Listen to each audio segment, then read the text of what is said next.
오늘 우리에게 주시는 말씀은 사무엘상 2장 22절에서 25절입니다. 엘리는 매우 늙었다.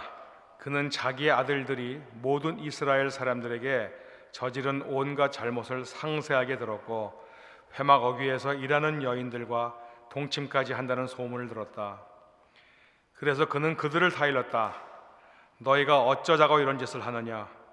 너희가 저지른 악행을 내가 이 백성 모두에게서 듣고 있다. 이놈들아, 당장 그쳐라. 주님의 백성이 이런 주문을 옮기는 것은 내가 듣게 되나니 두려운 일이다. 사람끼리 죄를 지으면 하나님이 중재하여 주시겠지만 사람이 주님께 죄를 지으면 누가 변호하여 주겠느냐? 아버지가 그렇게 꾸짖어도 그들은 아버지의 말을 듣지 않았다. 주님께서 이미 그들을 죽이려고 하셨기 때문이다. 이것은 주님의 말씀입니다. 지난 월요일 오전에 워싱턴 지역 교회 협의회에서 주최한 목회자 세미나에 참석했습니다. 한국의 유기성 목사님을 초청하여 진행한 세미나였습니다. 유 목사님은 강의 중에 목사님께서 심우하셨던 교회 한 부목사님의 설교를 언급하셨습니다. 그 목사님은 설교 중에 여러분은 그리스도인이십니까? 라고 물었답니다. 당연히 회중들이 아멘 하고 대답했습니다. 곧이어 질문하였습니다. 여러분은 가정에서도 그리스도인이십니까? 아멘 소리가 좀 줄어들었다고 합니다. 그 목사님이 고백하시길 본인은 목사로서 단 한 번도 교인들 앞에서 화를 내본 적이 없다고 했답니다. 그런데 집에 가서는 아내와 여러 번 싸웠답니다. 아이들에게도 큰 소리를 낸 적이 많았다고 했습니다. 교회에서와 집에서 너무 다르게 살았답니다. 교회에서는 예수 믿는 것처럼 살았는데 집에서는 그렇지 않았다고 했습니다. 유 목사님께서 이 이야기를 전해주시면서 가정에서 그리스도인이 아니라면 종교인일 뿐이다라고 했습니다. 세미나에 참석한 목사님들에게 직업 종교인들로 살지 말자고 거듭 당부하셨습니다. 왠지 그 전날 했던 설교 말씀과 연결이 되는 것 같았습니다. 제가 설교하는 자리에 있다가 이제 듣는 입장이 되니 마음에 찔림이 있었습니다. 저 역시도 교회에서 설교는 하지만 집에서는 설교한 대로 살지 못할 때가 많기 때문입니다. 세미나 후에 유기성 목사님께서 몇 년 전에 제가 살고 있던 노스캐롤라이나 교회 협의회 세미나에 오셨던 그때 하셨던 말씀을 떠올렸습니다. 그때 유 목사님과 따님의 관계에 대한 말씀을 하신 적이 있습니다. 목사님의 개인적인 이야기인데 제가 허락은 받지 못했지만 설교 때 하셨던 말씀이니 잠시 인용하겠습니다. 유 목사님의 큰딸이 중학교 1학년 때 일이었습니다. 목사님께 와서 딸이 물었답니다. 다른 교회에 나가면 안 되겠냐고 물었습니다. 딸이 다른 교회에 나가면 안 되겠냐고 질문을 하니 처음에는 화가 많이 나셨답니다. 그래도 뭔가 힘든 일이 있는 것 같으니 화를 참고 이유를 물었습니다. 중1 어린 딸은 아빠가 무섭다고 했습니다. 아빠가 무서워서 일주일에 한 번이라도 다른 교회에 가서 예배를 드리고 싶다고 했습니다. 그러면서 6년 전 이야기를 꺼냈답니다. 초등학교 1학년 때 아빠가 그 딸을 혼냈던 일입니다. 당시 목사님은 아이의 버릇을 고치겠노라고 빗자루를 매로 들어서 혼냈다고 했습니다. 그때 화가 나 매를 든 아버지의 얼굴이 아이의 마음에 콱 박혔습니다. 아빠에게 받은 마음의 상처로 인해 아빠 없는 곳에서 예배를 드리고 싶다는 딸의 이야기를 듣고 목사님은 우시기 시작했습니다. 이제 딸에게 잘못했다고 용서를 구해야겠는데 그게 쉽지 않았답니다. 그러나 잘못하면 아이를 잃을 것 같은 상황이어서 딸에게 말을 했습니다. 아빠를 용서해줘. 그때는 아빠가 내 버릇을 고치려고 의도적으로 더 화를 냈던 것 같아. 내가 얼마나 충격을 받았을지 마음을 헤아리지 못했구나. 내 마음도 풀어주지 못해 내 마음에 깊은 상처를 남겼구나. 내가 아빠를 용서하겠다고 말해주면 내 마음도 풀리고 아빠도 풀릴 것 같은데 아빠를 용서해 주겠니? 아이는 닭똥 같은 눈물만 뚝뚝 흘리며 가만히 있었습니다. 몇 분이 지나서야 아빠의 목을 끌어안고 말했답니다. 아빠, 용서할게요. 그날 두 사람은 같이 많이 울었다고 했습니다. 저는 이 목사님의 간증을 다시 찾아서 읽어보면서 입가에 이렇게 미소가 지어졌습니다. 뭔가 소망이 생겼습니다. 유 목사님도 젊었을 때는 완벽하지 않았던 부족한 아버지였습니다. 네. 지난주 세미나를 다녀오면서 강사 목사님의 간증을 다시 찾아 읽으면서 하나님께서 이번 주에도 비슷한 주제의 말씀을 전하시길 원하시나 보다 생각했습니다. 그리고 다음 주일은 아버지 날이니 아버지에 대한 말씀을 나눠야겠다는 생각을 했습니다.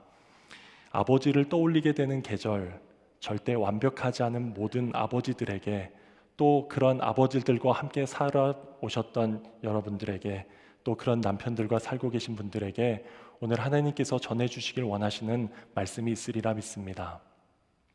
구약 성경의 사무엘상에 나오는 한 아버지를 소개하려고 합니다. 그는 하나님의 제사장이었던 엘리라는 사람입니다. 길고 어두운 터널과 같은 사사시대의 끝자락에 하나님의 사사이자 제사장으로 섬겼던 엘리입니다. 그에 대해 말씀드리기 앞서 그의 두 아들의 이야기로 시작해야겠습니다. 그들의 이름은 홈니와 비느하스였습니다. 이 두 사람의 이야기가 사무엘상 초반부터 나옵니다. 그곳에는 엘리의 두 아들인 홈니와 비느하스가 주님의 제사장으로 있었다. 그들은 아버지 엘리야와 함께 이스라엘의 제사장 역할을 담당했습니다. 두 아들은 분명 이스라엘의 영적 지도자인 제사장의 직분을 감당했습니다. 그런데 그들에게는 몇 가지 심각한 문제가 있었음을 봅니다. 오늘 성경을 봉독해 주셨던 사무엘상 2장의 그 내용들을 확인해 볼 수 있습니다. 먼저 그들은 제사장들이었는데 하나님의 제사를 함부로 여겼습니다. 사무엘상의 저자는 그들에 대해 이렇게 기록해 놓았습니다. 엘리의 아들들은 주님께서 보시는 앞에서 이렇듯 심하게 큰 죄를 저질렀다. 그들은 주님께 바치는 제물을 이처럼 함부로 대하였다. 그들은 하나님께 바치는 제물을 함부로 대했습니다. 예전 성경에서는 하나님의 제사를 멸시했다라고 번역했습니다. 두 사람이 제사장의 직분을 악용하여 제사 때마다 저질렀던 일들이 구체적으로 성경에 기록되어 있습니다. 이 두 사람은 탐욕이 많았던 사람들입니다. 당시 제사장들에게 정해진 목만으로는 만족하지 않았습니다. 마땅히 제물을 바친 자들에게 돌아가야 할 목까지 가로채었습니다. 또한 하나님께 바치기도 전에 먼저 제물이 날고기인 상태일 때 자신들의 몫을 미리 챙기기도 했습니다. 그렇게 하나님께 드려야 할 가장 좋은 것들을 강제로 중간에 가로챘습니다. 그들은 하나님께 드릴 제물을 얼마나 함부로 대했는지 알 수가 있습니다. 그들은 하나님의 제사를 우습게 여겼습니다. 또한 그들은 성적으로 타락하였습니다. 이런 말씀이 기록되어 있습니다. 엘리는 자기 아들들이 회막 어귀에서 일하는 여인들과 동침까지 한다는 소문을 들었다. 이 두 제사장들은 회막 어귀에서 일하는 여인들 대상으로 성적인 죄를 저질렀습니다. 여기 나오는 여인들이 어떤 여인들이었는지에 대한 두 가지 큰 견해가 있습니다. 먼저 회막 어귀에서 제사장들과 레위인들을 도왔던 나실과 같은 여인들이었던 것으로 추정됩니다.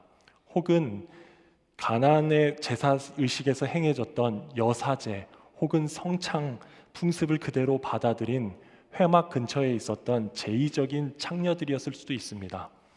이 여인들이 어떤 유형의 여인들이었는지는 정확하게 알기가 어렵습니다.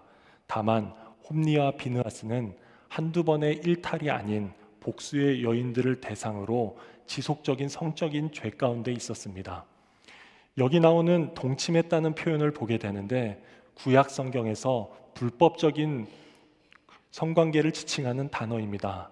창세기에서 롯이 자기 딸과 동침했다, 르우벤이 자기 아버지의 첩과 동침했다라고 했을 때 썼던 그 동침했다입니다. 홈리의 경우 당시 결혼했는지 나오지 않지만 비느하스의 경우 뒤에 아내가 임신한 것으로 나옵니다. 하나님의 제사장들이 이렇게 불법적인 성범죄를 저질렀습니다. 이처럼 제사를 우습게 여기고 성적인 죄를 지었던 이들의 가장 큰 문제는 하나님을 알지 못했던 것입니다. 12절에 이렇게 기록되어 있습니다. 엘리의 아들들은 행실이 나빴다. 그들은 주님을 무시하였다. 예전 성경의 번역이 더 정확합니다. 그들은 여호와를 알지 못하더라. 그들의 행실이 나빴던 이유를 알 수 있습니다. 앞서 말씀드렸던 모든 비행과 죄악의 원인들을 알 수 있습니다. 그들은 여호와 하나님을 알지 못하였습니다. 아니, 하나님의 제사장들이 어떻게 하나님을 모를 수가 있습니까? 그들이 하나님을 알지 못했다고 했을 때 여기 나오는 알다라는 단어는 많이 들어보셨을 것입니다. 히브리어로 야다라는 동사입니다. 관계에 의한 암, 경험적 지식을 의미합니다. 그들은 당연히 어려서 하나님에 대해 듣고 하나님을 섬기는 법에 대해선 배웠을 것입니다. 그러나 하나님 아버지에 대한 체험이 없었습니다. 하나님과의 관계, 인격적인 사귐 같은 것은 없었습니다. 그들은 혈통에 따라 하나님을 섬기는 자리에 있었지만 하나님을 모르는 불신자들이었습니다. 그렇다면 홈리와 비느하스가 어떻게 이런 사람들이 되었습니까? 제사장이 되어 거룩한 옷을 입고 성전에서 종교 예식을 집행했지만 실제로는 하나님을 믿지 않는 종교적 직업 종교인들이었는데 그들은 어쩌다 이렇게 되었습니까? 겉으로는 유신론자들 같지만 실제 삶은 무신론자와 같았습니다. 어쩌다 이들은 이렇게 하나님은 섬기지만 하나님을 알지 못한 채 하나님 없이 살아가는 실천적 무신론자들이 되었습니까? 이 질문에 대해 생각을 하다가 지난주에 나눴던 우리 아이가 달라졌어요. 금쪽 같은 내 새끼 이런 프로그램들을 떠올렸습니다. 거기 나왔던 부모들과 아이들을 떠올렸습니다. 그중 한 아버지를 기억합니다. 너무나 강압적이고 폭력적인 아버지여서 촬영 도중에 제작진들이 개입을 하고 촬영이 멈춰지는 일들이 있었습니다. 분명 문제아동이 문제가 아니라 아버지가 문제였습니다. 어쩌면 홈리와 비느하스의 경우도 마찬가지였을지 모릅니다. 그렇게 이제 오늘 주목하고 싶은 아버지, 이 제사장 엘리에 대해 좀 더 자세히 찾아 읽어보았습니다. 그리고 그 아버지의 몇 가지 특징을 확인할 수 있었습니다. 먼저 엘리는 자녀들을 어떻게 가르쳐야 할지 몰랐고 어떻게 훈육해야 할지 몰랐습니다. 오늘 봉독해 주신 본문에서 엘리가 들려오는 소문을 듣고 자녀들에게 말하는 내용이 나옵니다. 우리가 읽은 새 번역 성경에 따르면 엘리는 23절에서는 타일렀다고 했고 25절에서는 꾸짖었다고 했습니다. 원래 원어로 읽으면 둘 다 그냥 말했다인데 내용상 의미로 의역을 하였습니다. 그 내용이 타이름과 꾸짖음 모두를 포함하고 있습니다. 엘리의 말을 자세히 들여다보면 분명 엘리가 두 아이들의 그 모습을 못마땅히 여기고 책망하였습니다. 그러나 두 아들로 하여금 죄에서 돌이키기에는 너무나 미흡했습니다. 엘리는 이 정도 사안이면 아들 둘 다 하나님의 징계를 받아 죽을 수 있음을 예견했어야 했습니다. 두 아들의 죄를 무섭게 질책하면서 징계하든 제사장직에서 박탈시키든 강력한 조치를 취했어야만 했습니다. 타이르든 말하거나 이 정도로 꾸짖는 것으로는 절대 충분하지 않았습니다. 물론 이 당시 엘리의 나이는 매우 많았습니다. 그가 죽을 때의 나이가 98세인 것으로 보아 이미 아들들이 그의 말을 듣기에는 너무 늦은 감이 있습니다. 그러나 엘리의 말투에서 그가 그동안 아들들을 어떻게 가르치고 교육해 왔는가가 드러납니다. 엘리가 자녀들을 잘못 키웠다는 사실을 뒷받침해 주는 말씀이 하나 더 있습니다. 이제 오늘 본문 이후에 어떤 하나님의 사람이 엘리를 찾아와서 말을 합니다. 마치 하나님께서 직접 엘리를 찾아와 책망하듯이 강하게 질책합니다. 하나님께서 당신의 사람을 보내셔서 엘리를 책망하신 내용은 다음과 같습니다. 어찌하여 너는 나보다 내 자식들을 더 소중하게 여기어 나의 백성 이스라엘이 나에게 바친 모든 재물 가운데서 가장 좋은 것들만 골라다가 스스로 살찌도록 하느냐. 엘리의 근본적인 문제가 드러나는 대목입니다. 하나님께서는 홈리와 비느하스보다 엘리가 모든 문제의 근원인 것처럼 말씀하십니다. 엘리는 하나님께서 세우신 제사장으로서 하나님께서 주신 그 사명을 가장 소중하게 여겼어야만 했습니다. 그러나 엘리는 하나님보다 자식들을 더 소중하게 여겼다고 했습니다. 엘리가 하나님보다 자식들을 더 귀히 여겼기에 그 아들들의 모든 비행과 일탈을 방치했습니다. 여기서 하나 짚고 넘어가야 할 표현이 소중하게 여겼다라는 말입니다. 히브리어 카바드라는 단어입니다. 구약 성경에서 하나님을 공경하다, 부모를 공경하라 라고 말할 때 썼던 단어는 바로 카바드입니다. 그런데 엘리는 하나님보다 그 누구보다 자식들을 카바드했다고 했습니다. 엘리는 누구를 더 공경하고 무엇을 더 소중히 여겨야 할지를 몰랐습니다. 인생의 우선순위가 잘못되어 있었습니다. 엘리는 그동안 자식들을 위한다고 했었지만 그가 하나님보다 자식들을 더 위해 왔던 그 모든 행동들은 궁극적으로 자식들에게 해가 되었습니다. 이런 엘리의 가장 큰 문제는 아들들과의 관계에서 분명하게 드러납니다.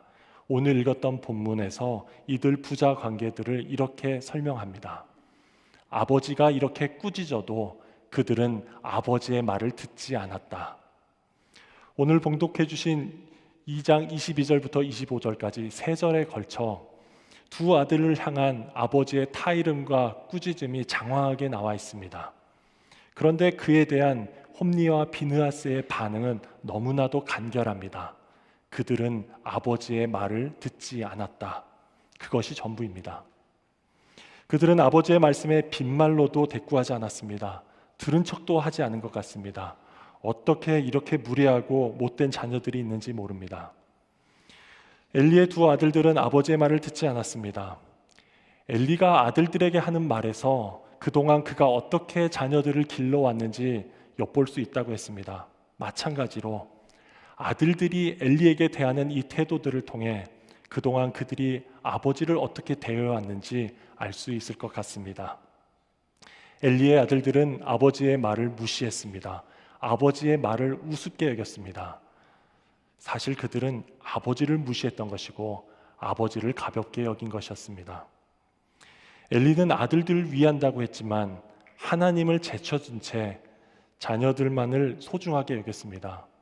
너무나 슬프게도 자녀들을 역시 하나님을 제쳐둔 채 살았습니다. 그리고 게다가 아버지도 소중하게 여기지 않았습니다. 결국 뒤에 가서 그들은 아버지의 말을 듣지 않은 대가로 비참한 결말을 맞게 됩니다. 이 모든 내용들을 통해 엘리의 두 아들들이 어쩌다 그렇게 타락한 종교인들이 되었는지 결론을 내릴 수 있을 것 같습니다. 어쩌다 그렇게 하나님을 두려워하지 않는 불신자가 되었는지 알 수 있을 것만 같습니다. 홈니와 비느하스는 자신의 아버지를 대하듯 하나님을 대했던 것임을 알 수 있습니다. 거꾸로 그들은 하나님을 알지 못한 채 하나님을 무시했기에 자신의 아버지도 가볍게 여겼던 것을 알 수 있습니다. 1999년에 출간되었던 또 한국어로도 번역된 무신론의 심리학이라는 책이 있습니다. 뉴욕 대학교의 심리학 교수인 폴 비츠라는 교수가 쓴 책입니다. 원 제목은 Faith of the Fatherless, 그러니까 아버지를 상실한 사람들의 신앙 정도로 번역할 수 있습니다.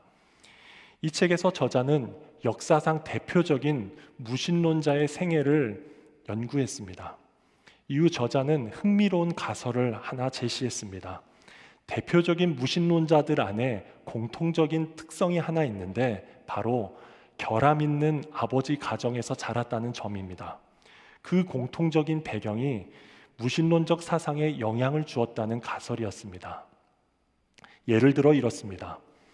먼저 무신론자들 중에 아버지의 부재를 경험한 자들이 많았습니다. 신은 죽었다고 말했던 19세기 철학자 프리드리히 니체는 목사의 아들로 태어났습니다. 그러나 그는 평생 기독교 사상과 신자들을 비난하며 살았습니다. 그의 아버지는 니체가 5살 때 세상을 떠났습니다. 18세기 데이비드 휴미라는 철학자도 장로교인으로 자랐지만 모든 종교에 비판적이었습니다. 그 역시 2살 때 아버지께서 돌아가셨습니다. 19세기의 버틀런드 러셀이라는 사람은 잘 아시는 대로 나는 왜 기독교인이 되지 않았는가라는 책을 쓴 대표적인 무신론자입니다. 그는 어린 나이부터 무신론자로 살았고 평생 반기독적인 태도로 살았습니다. 그의 아버지도 4살 때 세상을 떠났습니다. 20세기의 실존주의 철학자 장 폴 사르트르도 역시 15개월이 되었을 때 아버지가 돌아가셨습니다. 또 다른 실존주의자 알베르 까미 역시 1살 때 아버지가 전장에서 전사하였습니다. 유명한 염세주의자 쇼펜하우의 아버지도 일찍이 자살하였습니다. 폴 비츠 교수는 샤르트르, 까미, 쇼펜하워 모두 아버지에 대한 애착 혹은 집착에 관한 글들을 많이 남겼다고 했습니다. 이런 무신론자들의 삶에 육신의 아버지가 아니더라도 아버지 역할을 대신해 줄 사람이 있었더라면 좋았을 텐데 그런 역할을 해줄 사람은 아무도 없었다라고 그는 평가합니다. 물론 모든 무신론자들의 삶에 아버지가 일찍 세상을 떠난 건 아니었습니다. 18세기 프랑스의 철학자 볼테르는 아버지가 있었습니다. 그러나 볼테르의 아버지는 아들이 법학보다는 문학에만 관심이 있는 것에 화가 나서 아들을 감옥이나 서인도로 보내버리려고 했습니다. 볼테르는 자신의 아버지가 친아버지가 아니다라고 믿었습니다. 아버지가 너무 싫어서 자신의 성도 아루에에서 볼테르로 바꿔버렸습니다. 지그문트 프로이드도 아버지가 있었습니다. 그러나 프로이드에 따르면 그의 아버지는 비굴하고 무능하고 나약한 아버지였습니다. 게다가 그는 아버지를 성도착증이 있는 성중독자로 여겼습니다. 프로이드는 그런 아버지에 대해 거부감, 혐오감, 증오심으로 가득했다고 고백했습니다. 자주 아버지와 하나님을 심리학적 등가물로 묘사했던 프로이드가 이런 말을 남긴 적이 있습니다. 정신분석은 아버지의 권위가 실추됨에 따라 어린 자녀들이 어떻게 종교적 믿음을 잃게 되는지 날마다 우리에게 증거한다. 폴 비츠 교수는 무신론자들이 무신론적 신념을 갖게 되는데 여러 가지 복합적인 요인이 있을 수 있다고 말했습니다. 그러나 공통적으로 어린 나이에 아버지를 잃거나 혹은 아버지에게서 심각한 결함이 있었던 경우를 이야기했습니다. 물론 아버지가 안 계셨던 모든 사람들, 아버지가 문제가 있었다고 모든 자녀들이 무신론자가 되는 것은 아니라고 했습니다. 그렇지만 대표적인 무신론자들의 삶 가운데 아버지 없음, 결함 있는 아버지 현상이 있었음을 강조합니다. 결국 하나님에 대한 믿음을 갖는 데 있어서 가장 큰 장애 요인은 아버지에 대한 부정적인 경험이라는 결론을 내렸습니다. 어쩌면 엘리의 2 아들들도 그랬을지 모릅니다. 그들은 자신들을 위하는 듯 하지만 한없이 무기력해 보이는 아버지를 통해 하나님을 보았을지 모릅니다. 제사장으로서 가장 하나님을 소중하게 여겨야 할 아버지가 그렇게 하지 않는 모습을 보면서 자신들도 하나님을 그렇게 여기게 되었을지 모릅니다. 자녀들을 어떻게 가르치고 훈육해야 할지 모르는 아버지 때문에 하나님도 우습게 보고 무시하게 된 것일 수 있습니다. 그들이 실천적 무신론자, 직업 종교인이 된 건 모두 아버지의 영향이 가장 컸었다고 말할 수 있습니다. 이제 이런 진단만으로 오늘 말씀을 마무리할 수는 없습니다. 그럼 어떻게 하면 우리 자신과 우리 자녀들이 엘리와 그 자녀들처럼 비극적인 결말에 이르지 않을 수 있겠습니까? 어떻게 하면 우리 자신과 우리 자녀들이 하나님을 참 아버지로 여기며 그분과 친밀한 관계 가운데 살 수 있겠습니까?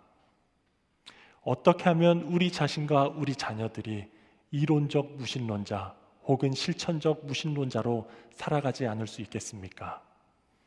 이 질문들의 답은 모두 육신의 아버지의 변화, 또 육신의 아버지와의 관계의 변화에 달려 있을지 모릅니다. 육신의 아버지의 변화가 하나님 아버지에 대한 인식을 바꿀 수 있습니다. 육신의 아버지와의 관계가 하나님 아버지와의 관계에 가장 큰 영향을 줄 수 있습니다. 이러한 주장에 대한 긍정적인 예로 한 사람의 이야기를 들려드리고자 합니다. 앞서 말씀드린 책에 나오는 쉐렌 키에르케고르라는 사람입니다. 그는 실존주의 철학의 창시자이며 덴마크에서 처음으로 심리학을 시작한 사람입니다. 이 키에르케고르의 아버지는 나이 많은 성공한 사업가였습니다. 청교도와 같이 금욕적이고 신앙심이 깊은 사람이었습니다. 키에르케고르는 처음에는 어렸을 때는 아버지가 강요한 그 신앙을 받아들였습니다. 그러나 성장하는 내내 아버지에 대한 존경과 애정, 원망과 반항 사이를 오가면서 신앙적으로 방황했습니다. 그러던 중 코펜하겐 대학에 진학하여서 루터파 목사로 안수를 받을 준비를 하고 있을 때였습니다. 이 22살 때입니다. 그가 그의 삶 가운데 대지진이라고 묘사했던 일을 경험합니다.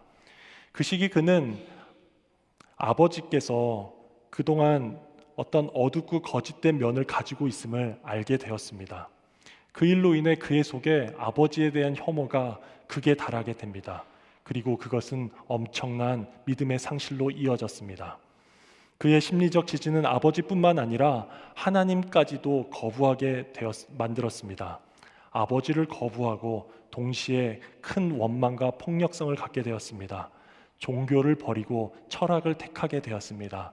그리고 방탕한 삶에까지 탐닉하게 되었습니다. 그는 나중에 이렇게 고백했습니다.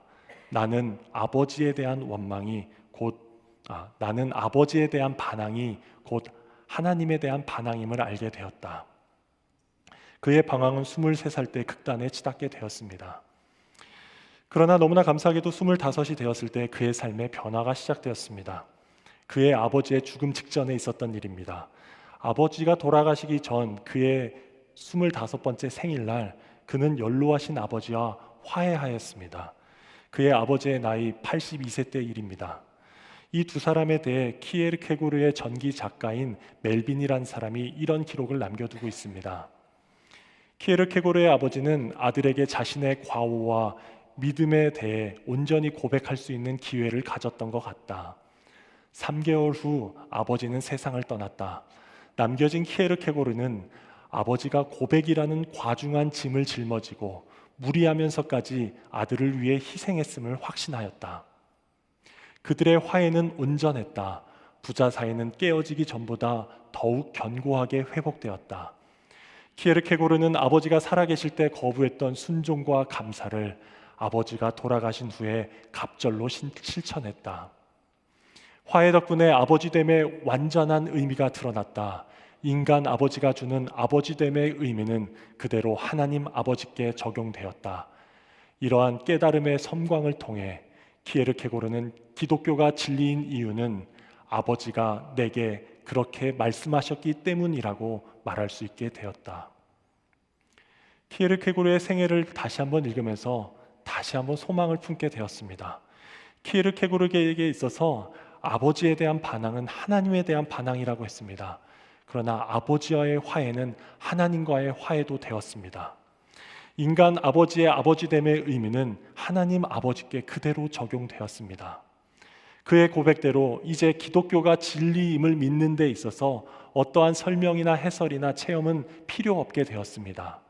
아버지가 내게 그렇게 말씀하셨기 때문에 진리로 믿어졌습니다. 아버지에 대한 긍정적인 경험이 그를 진리 가운데로 하나님 아버지께로 인도해 주었습니다. 이제 오늘 나눈 내용이 우리 삶에도 적용되길 소망해 봅니다. 우리 각자가 서 있는 자리가 다르기에 각자의 위치에서 적용할 부분들을 생각해 봅니다. 먼저 우리 가운데 과거 아버지에 대한 부정적인 경험의 기억을 가지고 계신 분들이 있으실 것입니다. 아버지의 부재가 길었거나 아버지에게 어떤 결함이 있으셨을지 모릅니다. 늘 화를 내는 아버지, 무기력하거나 나약했던 아버지, 매정하거나 학대했던 아버지, 그런 아버지들을 겪으신 분들도 있습니다. 그런 아버지 때문에 하나님 아버지도 우리 아버지와 같을 것이다라고 생각해 오셨던 분들이 있을지 모릅니다.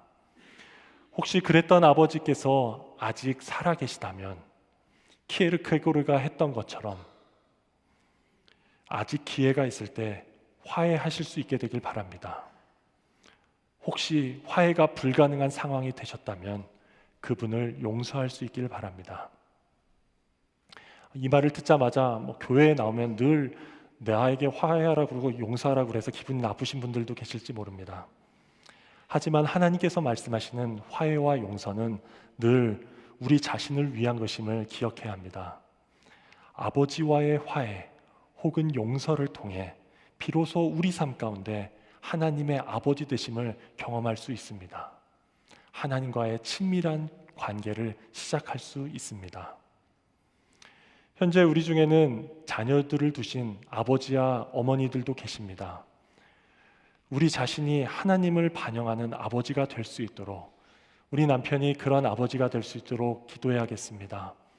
의도하지는 않았지만 가정 안에 어그러지고 어긋나 버린 부자관계, 부녀관계가 있다면 키에르케고르의 가정 안에 있었던 변화가 우리 가정 안에도 있게 되길 기도해야겠습니다.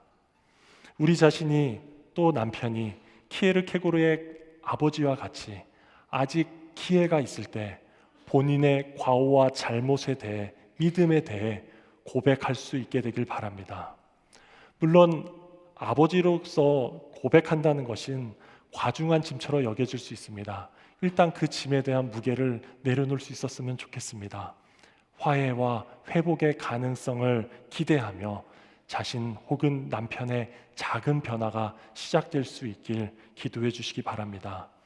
그리하여 결국 우리 가족 모두가 하나님을 아버지로 여기고 하나님을 대하듯 서로를 사랑하고 서로를 대하듯 하나님을 믿을 수 있게 되길 소망합니다. 이제 말씀을 마무리하겠습니다. 완벽한 아버지는 없다고 했습니다. 아무리 대단하고 훌륭한 아버지도 결함이 없을 수는 없습니다. 그러나 자녀들에 대한 아버지의 영향력은 목사님 딸이 다른 교회를 나가고 싶은 마음을 갖게 될 정도로 큽니다. 오늘 엘리의 가정 이야기를 나눴습니다. 엘리의 두 아들이 타락한 직업 종교인 같이 실천적 무신론자 같이 된 것도 아버지의 영향이 컸다고 했습니다. 그들은 아버지를 통해 하나님을 보았고 아버지를 대하듯 하나님을 대했습니다. 결국 그들의 결말은 비참하게 끝났지만 우리의 가정은 그렇지 않을 것입니다. 먼저 우리 안에 있는 모든 부정적인 아버지 경험들, 그 모든 것들을 용서, 화해로 끊어낼 수 있길 바랍니다. 또한 우리 가정의 변화의 문을 열 수 있는 키가 아버지들에게 있음을 기억하고 키에르케고르의 아버지가 했던 것처럼, 키에르케고르가 했던 것처럼 그 결정을 우리도 따라갈 수 있길 바랍니다. 아직 기회가 있을 때 서로에게 용서를 구하고 화해의 손을 내밀 수 있길 바랍니다. 어그러지고 어긋난 관계 가운데 작은 변화를 시작해 볼 수 있길 원합니다. 그리하여 우리 가정에 있는 모든 부정적인 아버지 경험에 비롯된 그 영향력을 끊어내고 우리 가족 구성원들 모두 나는 아버지를 통해 하나님을 봅니다라고 고백할 수 있게 되길 진심으로 기도합니다. 함께 이 시간 기도할 텐데 기도하기 앞서 찬양을 한 곡 부르고 기도하기 원합니다. 하나님의 아버지 되심을 고백하는 찬양입니다. 아바 아버지라는 곡인데 곡 우리 두 번 부르도록 하겠습니다.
시간 오늘 말씀을 기억하며 함께 기도하겠습니다. 오늘 말씀을 통해 성령님께서 우리 각자에게 말씀하신 부분을 놓고 기도하겠습니다.